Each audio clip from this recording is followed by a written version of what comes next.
was, and we'll start its roots with classic liberalism, and we'll go through. We'll just use the Wikipedia, because we don't really need to, as LBJ used to say, buy the territory twice. Nonetheless, what they call classic liberalism, they're talking about some of the so-called classic liberal philosophers. I have a little bit disagree with them, but nonetheless, it is a political ideology that came out of the Industrial Revolution. Well, the Industrial Revolution brought at that time the political thoughts of the Europeans. We're not talking about the rest of the world here. We're only talking about the Europeans in the 19th century, when they had the Industrial Revolution. It was industrialized and urbanized. That was the beginning. In other words, they moved from agrarian, a peasant society, or actually from the cave where literally libertarianism thrived, to a peasant society where it did not thrive.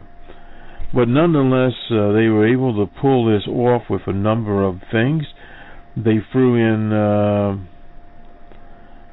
the idea of civil liberties, limited government, but you have to realize at that time government was virtually non-existent, so thus it would be limited. But for the thriving capitalists, they put in the rule of law, which included private property and free markets, and some of those philosophers along the line there, Thomas Malthus, Ricardo, who was more of an economist, Adam Smith, naturally an economist, and John Locke, some that they name here. That is okay, we can go along with some of that. And the neoclassical libertarian redefined the team. You'd throw in there Friedrich Hayek, he's an Australian, or was an Australian, and Milton Friedman. That was their response to what they call social liberalism or Keynesianism, and that fight is still going on. And when we finish up this little survey, we'll get to it. But nonetheless, in England at the time, they had the Poor Laws, the Poor Law Amendment that was of 1834, which limited provisions of social assistance and because classical liberals believed in unfettered markets as a mechanism there. Thus, they saw the poor urban conditions as invincible, as they believed population growth would outstrip food production. Well, we have that today. That's the whole idea of this presentation, is to give the parallels. They opposed any income or wealth redistribution, which they believed would be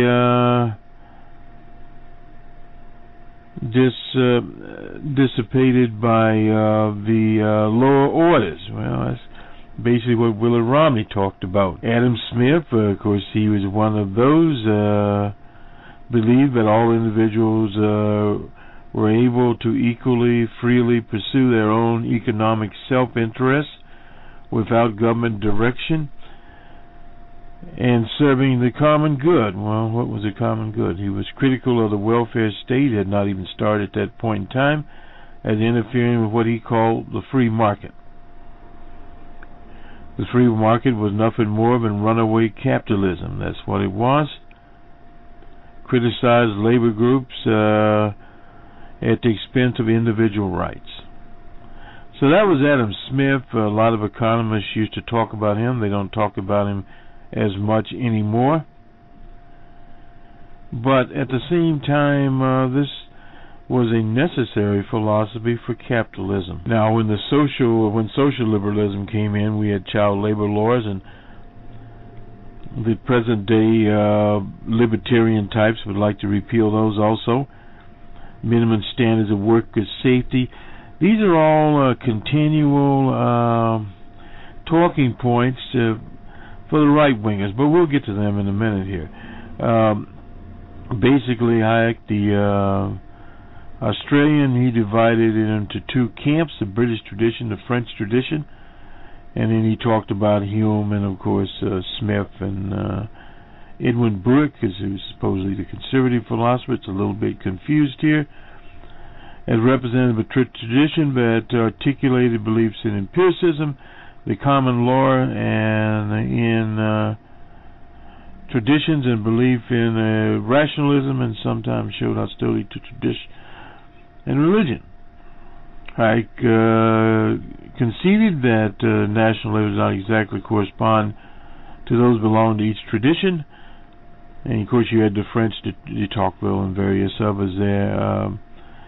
And I think we mentioned Hobbes and of course Thomas Paine, who was in the American Revolution, belonging to the what they call the French tradition at that particular time. Now, that was a different time and a much more simpler time out there. Yeah, let's see, the Corn Laws, the anti-Corn Law legislation brought together a coalition of liberal and radical groups. This was all in the European sector. So we really won't spend much time with these people, but then the Unitarianism came flying in as John Stuart Mill. All of these things were based upon, and we'll later get to it when we start talking about the Libertarians, but nonetheless, idealism versus materialism, the two paths on the highway. So basically, as we start out here, classic liberalism, no doubt, was fermented in idealism, but idealism was perfectly suited for capitalism. Now we get to this thing called libertarianism, and basically here, we'll go along with the Wikipedia sum of it, individual liberty. As far as political freedoms, that's over-advertised.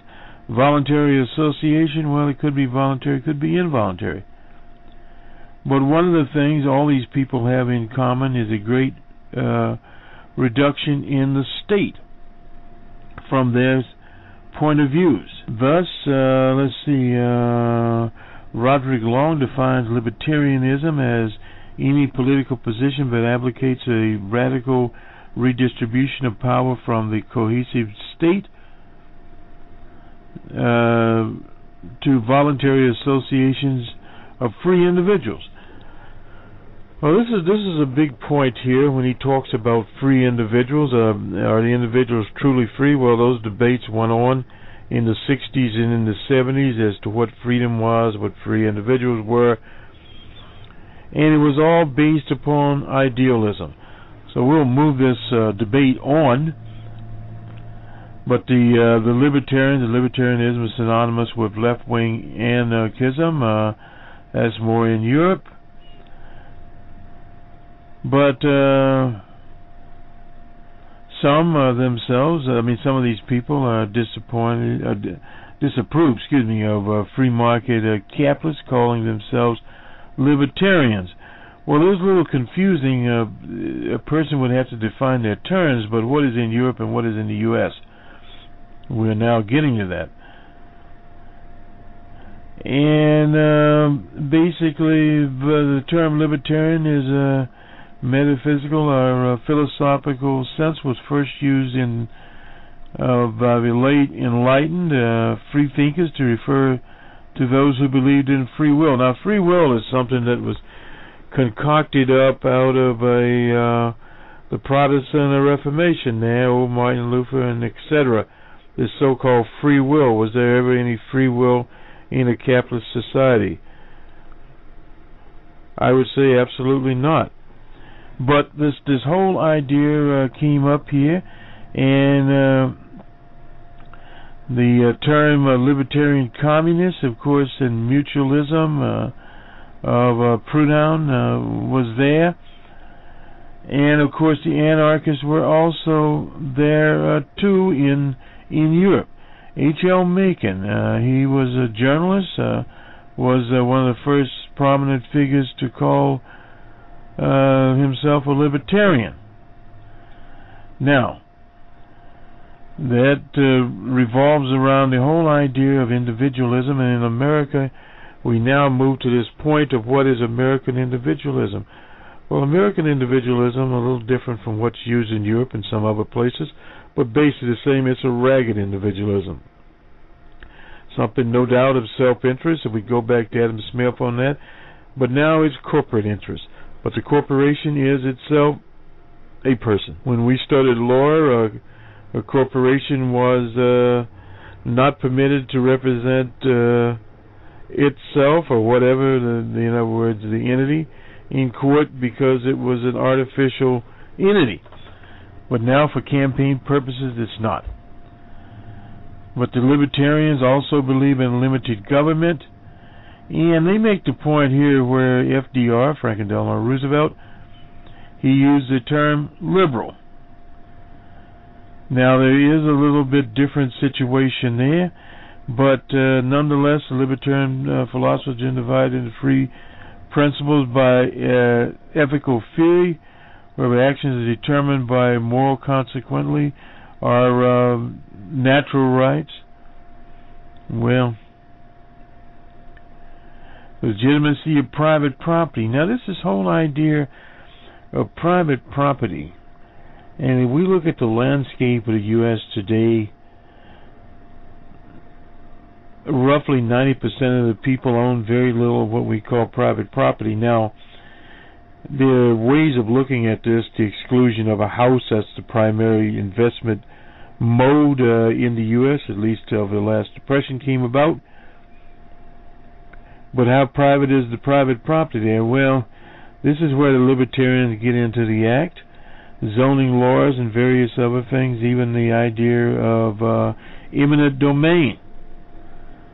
So government on this, the general good, can take the property at a fair market value, but the property is still subject to, except in places like Houston, to zoning laws, etc., and various other restrictions. But the biggest restriction on this so-called private property, the king of the house syndrome, so to speak, is the mortgage. The mortgage is owned by some financial entity. Thus, that so-called private property of the king, or the home's king, or queen, or whatever it might be, or a combination of both, I suppose, in the day of general gender equality, nonetheless is owned by an entity, which I guess you would say it's a person also. But this is where you end up with this sort of thing, and of course natural rights, and well, I won't even get into all that. That gets a little bit more confusing. But the confusion continued on, and if we get into some of the anarchists there, and that was more in Europe there, so we'll just kind of skip them. Herbert Spencer plays into it. Herbert Spencer, reactionary, and so did Nietzsche, another reactionary, a favorite of Hitler. There are various ones there, and according to this survey, and I wouldn't put him in this, the idealistic philosophers, because they were all into what is called idealism. Robert Owen, and of course Robert Owen had a cooperative. But again, this is sort of a play on semantics. They put Henry David Thoreau in that particular order. He was down in Walden, and he was on Walden Pond because he wrote his book about that escapade, and also civil disobedience. But it was a little different time again. It was in the 1800s that he wrote about this, and he talked about the individual as opposed to the government. But would one put Thoreau as a libertarian type? I would not, because Thoreau also campaigned against the Civil War. So, but this also beckons back to we're going to skip ahead of here a little bit, the time of the Russian Revolution. But I want to jump back here. But primarily there was a literary tradition on the American left. Let's just jump along a little bit here. Left liberalism. Now, this was something that they fought out during the time of